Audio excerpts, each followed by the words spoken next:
handoff. Adrian up the middle, room to the 20, cuts to the left to the 25, and Adrian's loose. He splits the defense.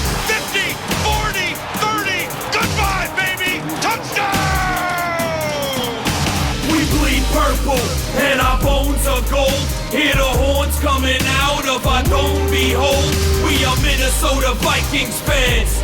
We love when a player scores. We roar, ignite the stands. Hello there, Minnesota Vikings fans. You are listening to the Purple People podcast. I am Kyle West, accompanied by Adam Carlson. Heyo. Kyle Smith is out this evening. He will be back next week, but me and Adam got your back to talk about the Vikings. Mr. Smith is currently dealing with some family issues, and we at the Purple People podcast we understand family. Family is first for us. Football second. Even though the Vikings are pretty damn awesome. Especially this week. Exciting game, overtime win, 30-24 against the New York Jets. Excitement all around. Absolutely. But before we start talking about that game, let's get some quick hits out of the way. Awesome. Hit me, Adam. All right. The first one's kind of a little bit of a downer. Rookie running back Jerick McKinnon was placed on season-ending injured reserve. He was having one heck of a season before he went down with the injury. He had a lower back problem that held him out of several games before the Vikings pulled the plug on his season. He should be back next year stronger and better than ever, though. And with Jerick McKinnon just continuing to develop, I admit, I did not like when he was drafted. But after watching him this season, I'm excited about the kid. I have become a fan of his as well, and it is a shame to see him go down, but I would rather not take the risk to injure him any further, and I'm, as well as you, cannot wait to see him back in purple in 2015. Absolutely. And to make place for him on the roster, they brought up defensive end Justin Trateau from the practice squad. I'm not sure why they'd bring up a defensive end to take the place of a running back, but maybe that's because they had signed Ben Tate earlier. So that's why they get paid to make the big decisions and the big bucks, Adam. Absolutely. And a familiar face came back to the practice squad to take Trato's place on the main roster. So now they got safety Ahmad Dixon. If you remember him, he was with the Vikings practice squad for a little while, and now he's back. Mm-hmm. Welcome back, Ahmad Dixon. I do remember that. Now on to some happy news. Adam Thielen was named the NFC Special Teams Player of the Week for his Week 13 performance against Carolina. If you remember, he was the one that blocked a punt, scooped up the punt, and scored a touchdown on the punt block.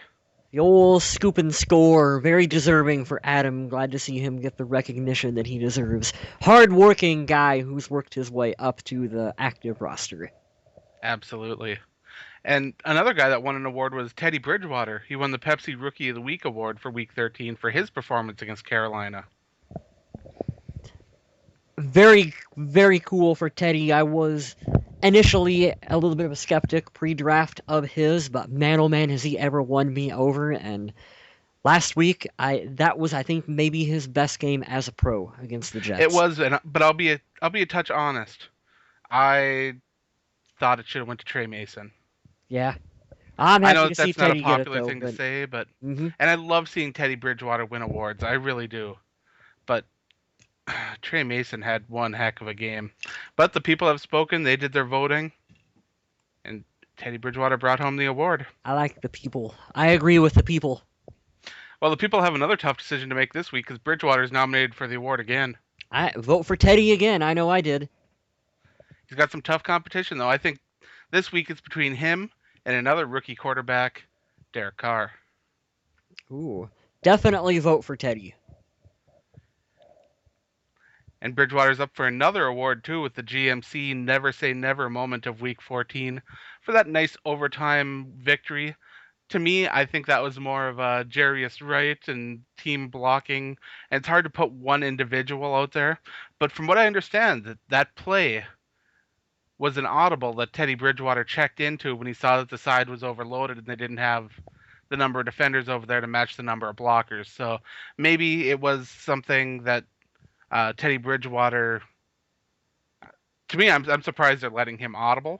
that was indeed an audible that he made. I think they originally said it was a deep pass that they had called, and he checked down to that based on reading the defense. Did we say the episode number?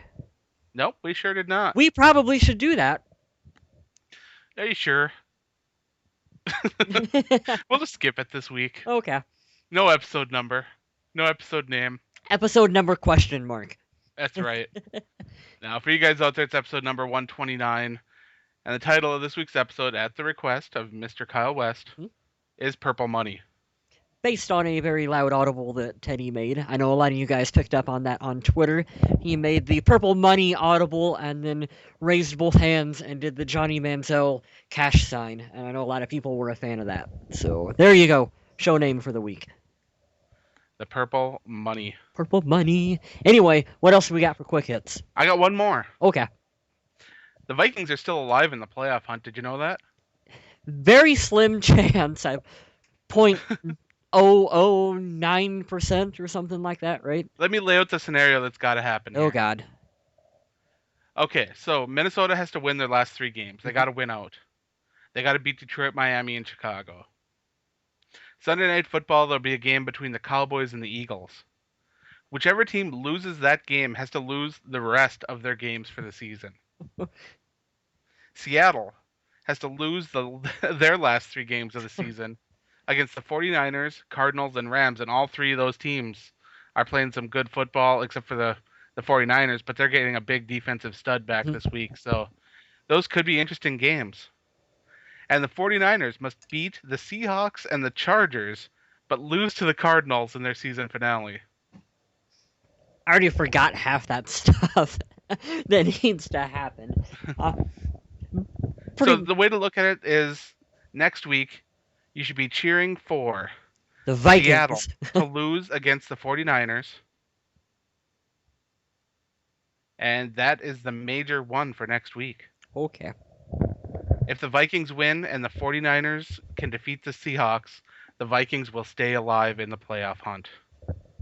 I just hope for a Vikings win.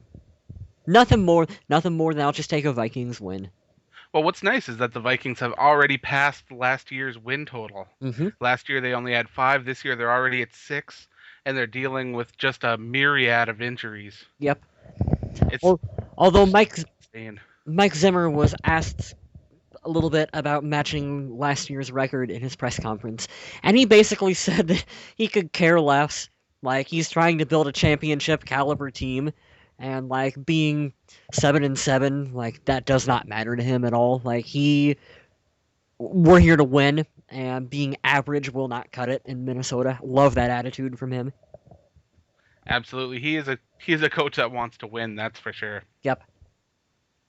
But definitely, next week, you got to cheer for those Vikings to beat Detroit. It's going to be a tough game. Mm-hmm. And then watch that game between the 49ers and Seahawks and cheer on the 49ers a little bit. I know they're not the Vikings, but just got to try to keep those playoff hopes alive because, like they say on Dumb and Dumber, there is a chance. Yes, sir. And then I hear you have a quick hit for us. I do have a quick hit that you did not get to, and it is something that I think is Vikings fans should be paying attention because of how beat up our line is.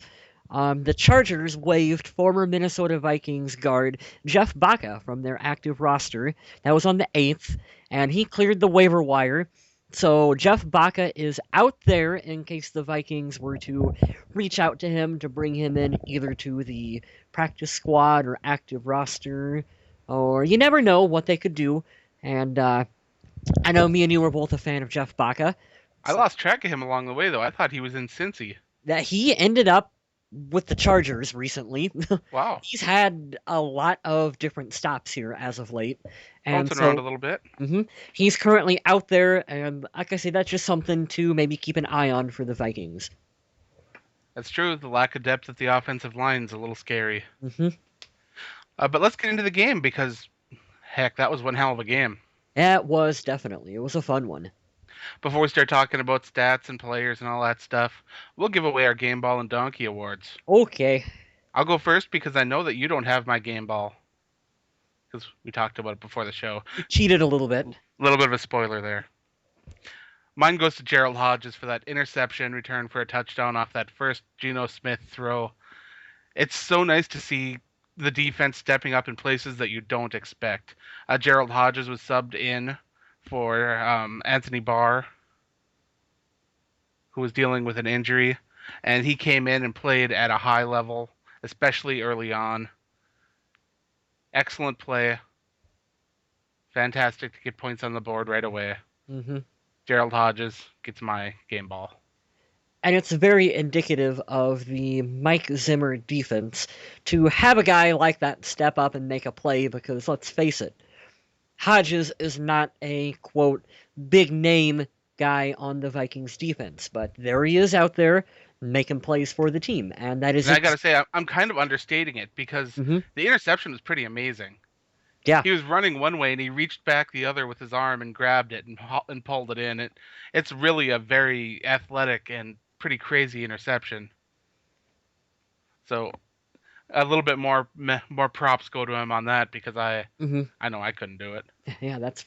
but that's the way you want to start the game, in my opinion, is you go out there on defense and you make a big play right off the bat. Set the tempo, set the stage. If that's the Zimmer defense working hard. Mm-hmm. You can go ahead and give yours away. Okay, for my game ball, I'm going to give mine to Teddy Bridgewater. And Okay. I've been waiting to give one to Teddy for a long time now, and I'm happy that I can finally do it. Because I think Teddy had his best game as a pro against the Jets. You can look at his stats, and he threw for 309 yards. He had 2 touchdowns. There could have been a third, but it was kind of... Charles Johnson bobbled it in the end zone. Felton And one ended up... interception on a Hail Mary there. Yep, the interception came at right before the half. They were just trying to get some extra points up. It ended up being an interception. I don't count that one at all against him. So his stats actually could have been a little bit better than what they were. But beyond... Yeah, he could have been 309, 3 touches, 0 picks. Could have been. Beyond simply the stat line, Teddy passed the eye test for me this week, where you've seen him connecting on deep passes to Charles Johnson. He was making smart decisions on being able to do the audibles like he did in overtime to get to the correct play to get the ball to Jarius Wright for the game-winning touchdown. Like, these are the kinds of things, the kinds of progression that you want to see from Teddy that we didn't see happen with Christian Ponder. And I'm really liking what I'm seeing from Teddy, so I'm really glad that I can give him my game ball this week. Normally in games, you'll see young quarterbacks, inexperienced quarterbacks, or not the elite quarterbacks make a couple bad throws in a game. This game, I only really saw one throw that I thought was really iffy, and that was one that could have gone either way. It was a dual catch situation where the defender had the hand on the ball, and it was just really strange the way it worked out. But otherwise, things worked out real well. Yeah, otherwise he's making some good decisions with the ball. We had 2 receivers go for over 100 yards. He's getting the ball to Greg Jennings. Greg, his stats per game don't exactly blow you away, but Greg was out there making some tough catches. True. He really was. I'd like to see the tight ends get involved a little bit more, but that might be because Rudolph isn't exactly maybe 100% healthy yet. But I'm liking the decision making from Teddy on what he's doing, especially now that you're seeing the deep ball accuracy. He's starting to get on page with them. So yeah, that's my game ball. Do you remember when there was a lot of criticism on Teddy Bridgewater because he was checking down to his running backs or throwing to tight ends too much and all that kind of stuff? Well, Teddy Bridgewater threw to his running backs 5 times in this game. Tight ends 2, so 7 total. He threw to his wide receivers 20 times. But you're also seeing receivers getting open and getting separation. So that's allowing him to throw to him. Earlier in the season, and I don't want to knock on anyone in particular, but you know where I'm going with that. I do. You were seeing Charles Johnson, I'm just going to say it. Charles Johnson is doing more with his opportunity than what Cordero Patterson did with his. And that's allowing Teddy to look better because he's allowing him to make more plays to his receivers because of that. Absolutely true. I like Charles Johnson. I didn't know at first that he went to Grand Valley State University, which isn't very far from me here in Michigan. Oh, that's cool. So it's kind of neat having the two Vikings players, him and Mhm. Joe Berger, that both played their college ball pretty close here. So I like that. I like that a lot, especially considering I live in the middle of nowhere. Yeah. Donkey. Uh, it took me a while. I thought about it. I wanted to either go Cordero Patterson or Charlie Johnson. And even though he ended up getting injured, Charlie Johnson just had an abysmal game, even up to the point where he was injured. And then when Vladimir Ducasse comes in, which listeners of the show know that I'm not very high Hmm. on Vladimir, and I saw no decrease at all, no real change whatsoever. If anything, they might have played marginally better with Vlad over on that side than without him. Like, I, out of all the decisions, I don't mean to steal your thunder here, Adam, but out of all the decisions that Zimmer made on this roster, keeping Charlie Johnson for another season was mind-boggling to me. Anyway, continue.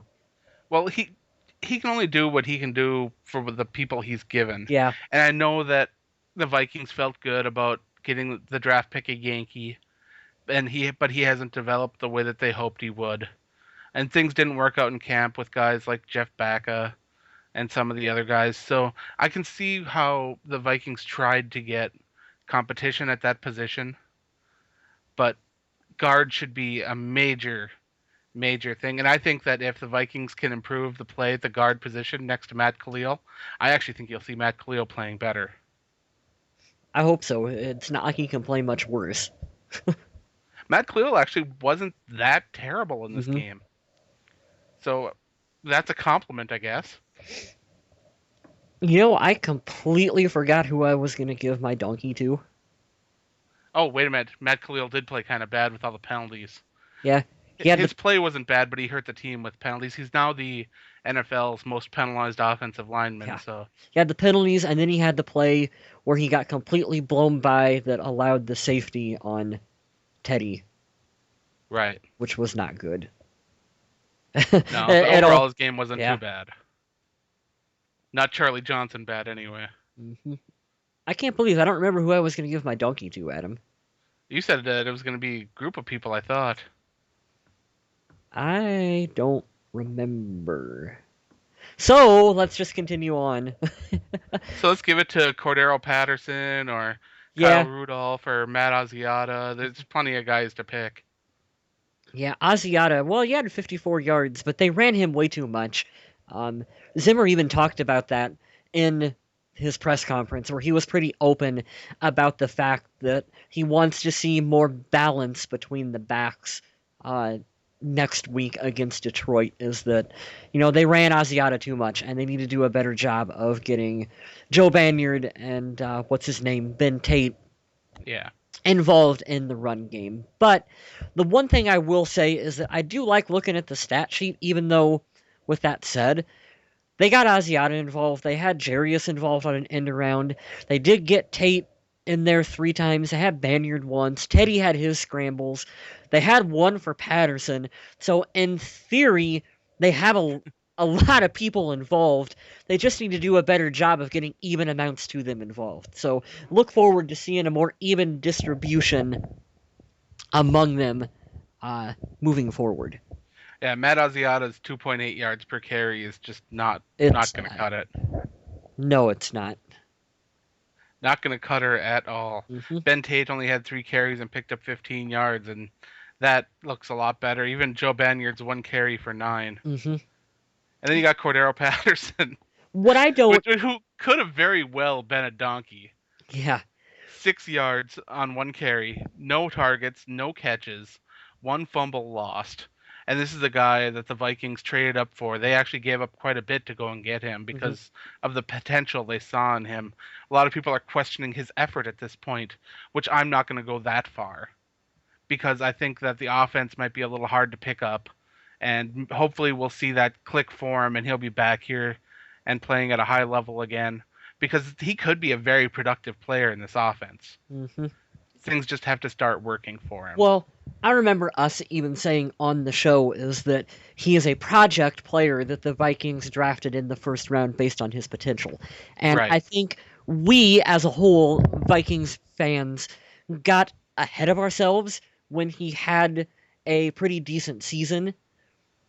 Right. We kind of all expected that he was going to have a massive Pro Bowl, take the league by storm year this year, and hey, it didn't happen. He, if anything, regressed. But he still has all the potential in the world. Don't give up on him. Like No. we're being hard on Cordero because we want to see good things from him. Just because it's not happening right now doesn't mean it's not going to happen next year or the year afterward. Like you just kind of got to have patience and have a little bit of faith that he can get it done. Absolutely. So the Vikings' run game was disappointing to say the least. Teddy Bridgewater came out and had an absolutely fabulous game. Like we said at the beginning of the show, he had the one interception and the one touchdown pass that Charles Johnson, sorry, that's still hard for me. I get confused too. That Charles Johnson fumbled at the goal line, but Jerome Felton was lucky enough to dive on top of. And that's why you follow the play. hmm Always follow the play. It's like in basketball, follow the ball, get that rebound. In football, you got to do the same thing. That football is so valuable. And I think, speaking of Jerome Felton, I am still confused as to why you don't see him on the field more than what you do. Because he is probably a better blocker than some of the guys on the offensive line. Yep. And when they have him out there being the lead blocker, you're seeing better runs from Matt Asiata or whoever else is in the backfield. And he's a smart guy. He's able to be in the right position for when there was that fumble. Hey, instead of it being a turnover, he's able to land on it and it's still a score for the Vikings. I want to see more from him. I don't understand why we don't see more from him. Good question. Like, It I really feel is. And I believe that Jerome Felton is a capable pass catcher out of the backfield, too. Yeah, I think he is too, and I'm afraid that we're gonna lose him, and he's gonna go to another team, and he's gonna have a Pro Bowl season for them just because he's getting playing time on the field, and I don't know why the Vikings don't use him more than what they do. I really don't. It's a good question. It really is. As far as the Vikings receivers, they spread the ball around pretty well.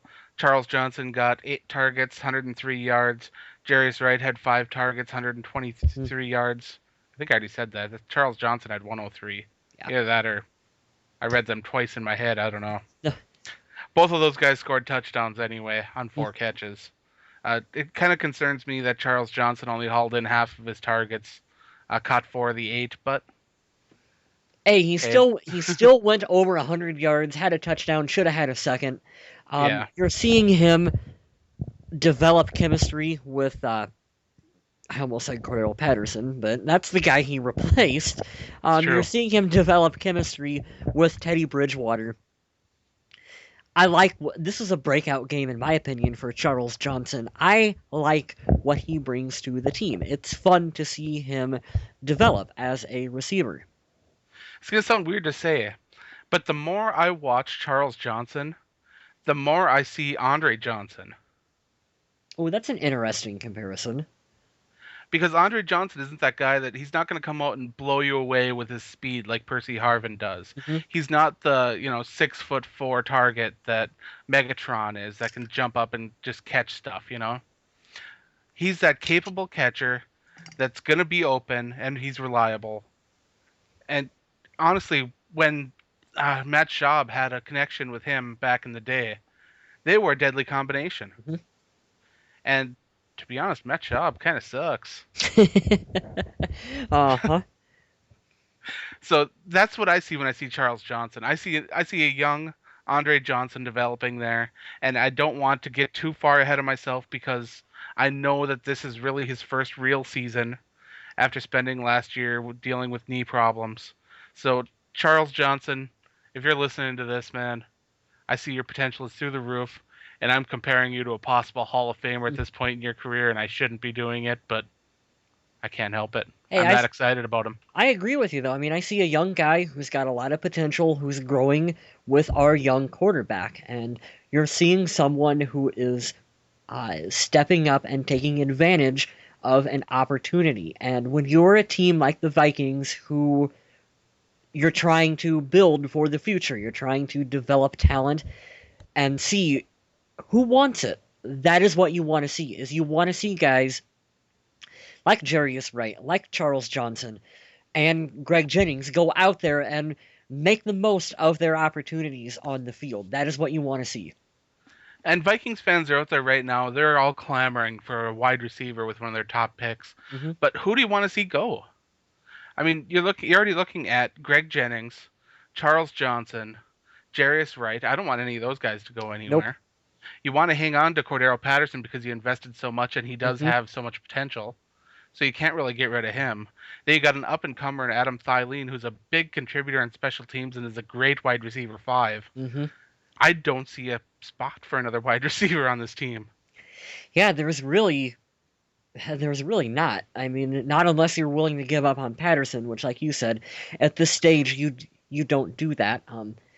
Little sidebar. Personally, I would like to see them maybe try for like a Duron Carter, but who knows? That's off-season discussion right there, folks.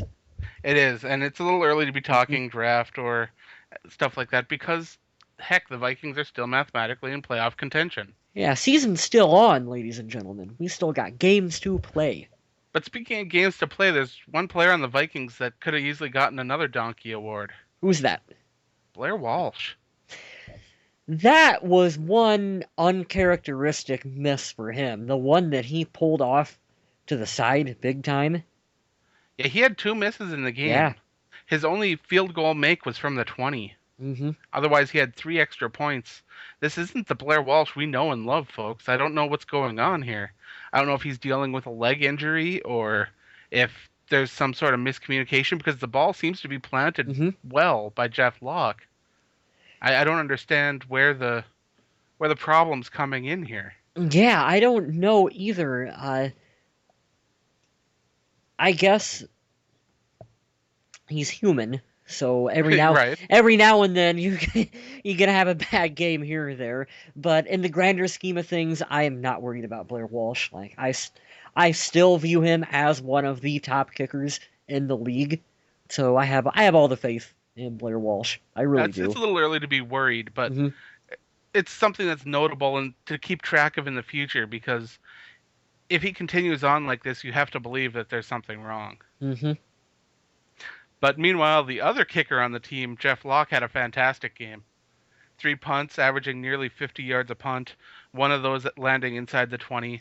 Jeff Locke is another one of those guys that's just continuing to improve as the season goes on.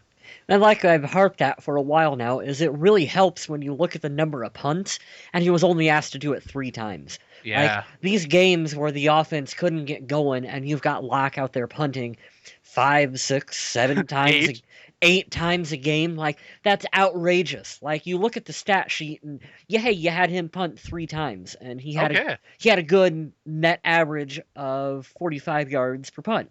Like, hey, that's what you want to see from a punter. True. 3 punts is way better than 8. Than 8. That's without a doubt. That's outrageous, and never do that again. Cordero Patterson's returns again, averaging 21.5 yards per return. Yeah. Not quite up to the standards where he set it for last year. Just take a knee at that point. Really, I mean, save yourself the hits, especially if you're still dealing with problems with nagging injuries. And don't risk it. You've seen him almost put the ball in the opponent's hands a couple of times. And did do it once. Did he? The fumble.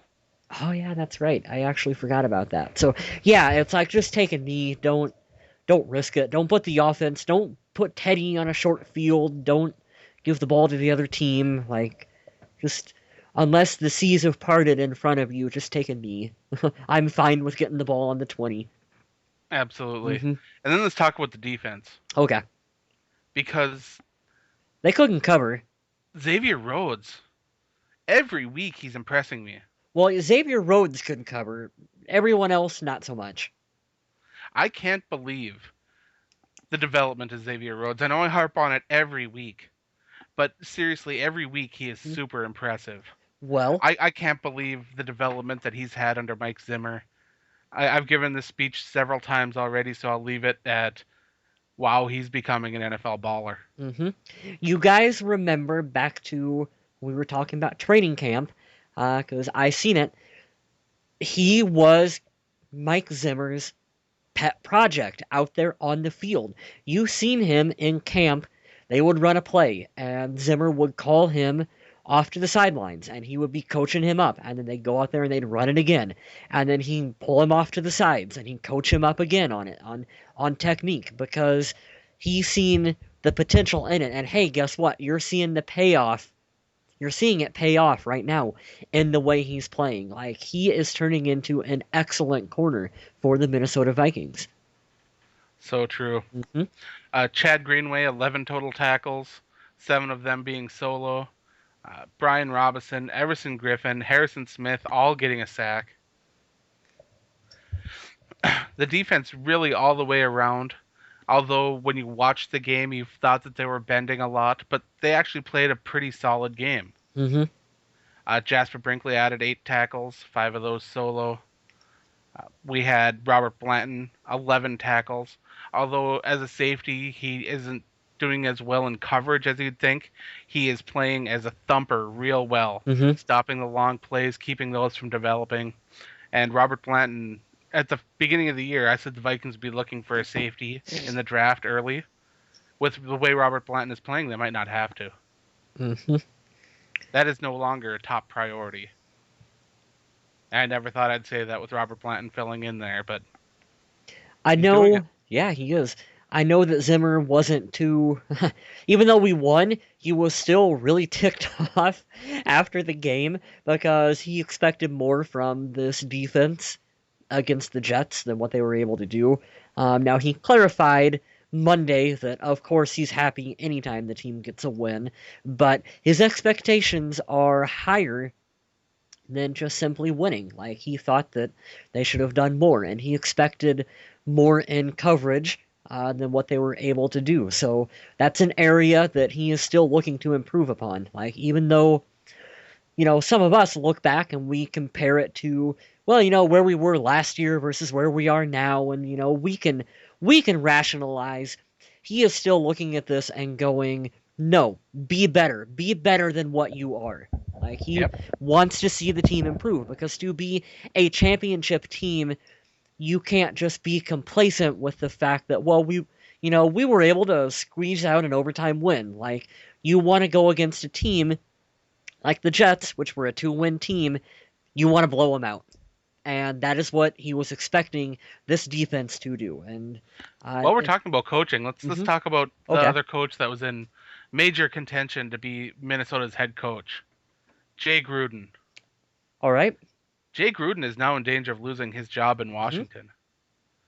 And it hasn't even been a full season. It's going into week 15? Yeah. And we're already talking about a rookie head coach losing his job? I understand that he hasn't been dealt the best cards. He's got these quarterbacks that aren't playing well. He's got a subpar offensive line. He's got a locker room full of attitude cases that it's the kind of thing that the Vikings have shied away from. Anytime you got RG3 and Deshaun Jackson in the locker room together, you know that the egos and attitudes are going to be flying. Yeah. And hey, I will freely admit I was wrong, because I wanted him over top of Mike Zimmer. I really thought that bringing in another defensive-minded coach was going to be a bad decision for the team, and that you really needed to bring in an offensive-minded guy to get it going. And I thought that he would be the one that the team needs to go after and bring in and turn it around. And guess what? I was wrong, and I am so pleased that we got Mike Zimmer, because listening to him talk, listening to the way he coaches, this is the guy that's going to turn it around for the Vikings. He's already turning it around for the Vikings. Hadn't even been a full season yet. So it's only going to get better from this point onward. I know people saw the Gruden name and thought, hey, this guy's got to be good. Mm-hmm. And that's probably what a lot of the thrill with him was. It was. But Zimmer may not have been as well known as a lot of the other folks just because he hadn't had that head coaching opportunity. Yeah. He doesn't have that lineage. But the attitude that he brings, Mm-hmm. the defensive ingenuity that he has, he sends blitzes from places where you don't think that they'll blitz just because he can have people cover over so fast. Mm-hmm. It's amazing. It's the little things that you notice about his defense that like we haven't done in I don't even know how long. Just little things like having everyone on the defense crowd the line pre-play and then guys drop back into coverage after they snap. It's like you don't know what they're going to run before they run it. Like when Leslie Frazier's defense, I feel like there was no disguise. Like they would line up and you knew exactly where they were seemingly in base all the time. It's because they were in base all the time. They never did anything creative under Leslie Frazier's defense, and it really is a breath of fresh air to see what Mike Zimmer is doing. And you just got to remember, folks, that this is only 1 year. And the more he picks up Mike Zimmer guys, it's going to allow him to be more creative and more dynamic with the defense and with the offense. Absolutely true. Mm-hmm. And the more Mike Zimmer kind of guys that get in, the more talent that Rick Spielman can bring to this roster. Mm-hmm. It's going to be a bright future for the Vikings. It really is. If you're a Vikings fan, now is the time to start getting excited. Mm-hmm. Because it may not be playoffs this year, but it will be very soon. Mm-hmm. Very soon. Like 2016 when we open up the new stadium soon. Like, I know that's getting ahead of ourselves here, but if the team can continue to draft the way it is and attract, I think Mike Zimmer is the kind of coach where he can go out and he can attract maybe not the big free agents that you overspend all kinds of money on, but the kinds of free agents that can come in and actually help the team. Right. Mm-hmm. Because there's a difference. There's a difference between the two. There are the free agents that you bring in that you overspend on that don't really do anything, like Vincent Jackson. There's a lot of money going that way. That what's Tampa Bay doing right now? Absolutely nothing. And then there's the free agents like Linval Joseph, who come in for the Vikings, who is playing really good, and it's not like they spent mega money to bring him in. Right, and the Vikings, when they signed Captain Munnerlyn to his 3-year deal, mm-hmm. they didn't invest a ton of money in him. Mm-hmm. They signed him to a shorter-term deal at the request of Captain Munnerlyn, and although Munnerlyn hasn't exactly been playing fantastic football, those are the kind of guys that you want to invest in. It isn't the fantastic. Kind of guys that want to play. It hasn't been fantastic, but it's a hell of an upgrade over what we had last year, and I like it. I like the 3 years that you can get out of him, and then maybe you drafted his replacement and you don't need him 3 years from now, and you can let him go, and you can let Tampa Bay, we'll pick on Tampa Bay here some more, maybe we'll let them overspend on him when it's at the tail end of his career. You know what I mean? Jacksonville seems to love Minnesota scraps. They can pick him up for a huge contract. Yeah, exactly. Like, let's stay away from other teams' big contract players, and let's I'll just say it. Let's go the Green Bay route and develop our own homegrown talent. You know what I mean? Sure, you never really see Green Bay go out and make huge splashes in free agency. Yeah, this year it was Julius Peppers. And that's a rarity. It is. They never do that. Yeah. They build through the draft, and they always have. They have a fantastic scouting program in Green Bay. Mm-hmm. They have a nose for bringing in quarterbacks and wide receivers and corners that it's just weird to see. Because whoever does their scouting, they're doing a fantastic job. They have a really good scouting department. They do an excellent job of growing their own talent. And that is what Mike Zimmer is trying to do. Because for a long time, Minnesota we built through signing Jared Allen, bringing in Brett Favre. That The is joke what. in Minnesota was signing other people's players. Yep, and we are finally starting to develop our own talent, and you're seeing it start to pay dividends for Yeah, this look team. at the big name talent on this team right now. Hmm. You got Harrison Smith drafted. You got Xavier Rhodes drafted. You have Sharif Floyd drafted. Hmm. Everson Griffin drafted. Brian Robinson drafted. This defense is really starting to build that way. Anthony Barr will be in Hmm. that list soon. I'm not putting him there yet because it's just his rookie year, but Hmm. he'll get there. He'll get there. And then, Bridgewater is a draft pick. Patterson is one that you hope pans out. Yep. Jerick McKinnon was a draft pick that a lot of us were like, "Huh, what was that?" And now we're all big fans of his now. And Yep. yeah, So the Vikings just Jarius got to Wright. keep doing this. Jarius Wright's coming into his own. That was the first time in any level of his career, high school, college, pro, that he has caught a game-winning touchdown pass. Really? Yeah, that has never happened for him. He said that he was so happy he kept that ball and he brought that ball home with him and did not put it down. He jokingly said that he took a shower with that ball. You know who else seemed really excited about that play? Ooh, Everson Griffin. oh jeez.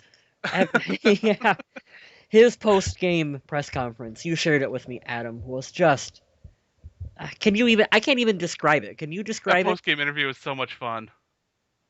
They tried to interview him, but they put the play up on the big screen. Everson Griffin started going into a play-by-play and then screaming at the top of his lungs. Then he rode the pony as he went away. It was absolutely classic. Oh, I love it. I love seeing our guys excited. Like, you talk about a confidence builder. That was a confidence building game for Jarius Wright. And I understand the Jets are only a 2-win team. But here's the thing where people say, "Oh, you beat a 2-win team, you guys going to act like you went to the Super Bowl?" No. But they're still a professional team full of professional players. Like, Right. that's still Percy Harvin on the other side that we beat. And I don't Is even it know. the Vikings' fault they were scheduled against a 2-win team this week? No, they weren't. But You beat the competition that's put in front of you. those 2-win Jets, if you were to put them up against any team in the CFL, would beat the shit out of them. You know what I mean? Yeah. Because that's the difference between NFL talent and any other talent in any other league that's out there. Like, And look at a team like the 2-win Oakland Raiders. mhm. They went out and they beat the Kansas City Chiefs. Does that mean the Chiefs suck? No. No. Anything can happen any Mhm. week. A 2-win team can come out and play their ass off and have a fantastic game and beat a favored team. It can happen. Yeah. You don't think Chris Johnson? I never liked Chris Johnson. You don't think Chris Johnson would go into the CFL and probably run all over those guys? I'm sure he would. Yeah, probably. Yeah. I don't have anything else to add this week unless you have something you wanted to throw in. No, just thank everyone for listening and for following us on Facebook and on Twitter. Absolutely. Yeah, head over to Facebook, check us out, Purple People Podcast. We got a nice page going on. We always got some good, interesting stuff going on. Make sure to comment on there, join the conversation. Me and Kyle Smith handle that. If you want to talk to Kyle West, which I don't know why you wouldn't, especially if you're an attractive woman, go over to @PurplePeoplePod on Twitter. Send him a message. Maybe some selfies. He likes those. Sure, why not? Oh, yeah. Especially if you got purple on. Mm-hmm. That's always good. In the meantime, check me out on the Viking Age. And remember, stay classy, Minnesota. Mm.